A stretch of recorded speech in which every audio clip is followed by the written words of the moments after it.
Hello everyone, and welcome to this tutorial introducing Metafactory's data cataloging capabilities, which allow you to capture and manage metadata about your data assets.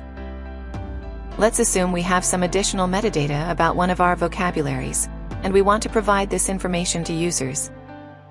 Now, let's navigate to Datasets, and look at the datasets in our system.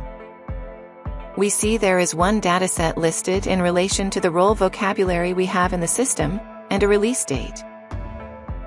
By clicking on the dataset, we can also edit this metadata or add more details, such as version, creator, publisher, etc. Of course, datasets can be any kind of data that has been loaded into the system, such as instance data about persons, organizations, or projects. It helps us keep an overview of all of the data sources. We can also integrate this data into the user interface. For example, it can be made available to end users in context, such as in search results. To see this, let's search for product developer using the quick search. In the results, we see the dataset, and by clicking on it, its release date.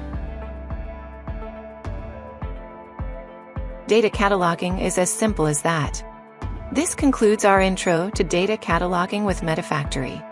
As a next step, you can start with the next chapter in this tutorial on managing instance data with Metafactory. Thank you for watching.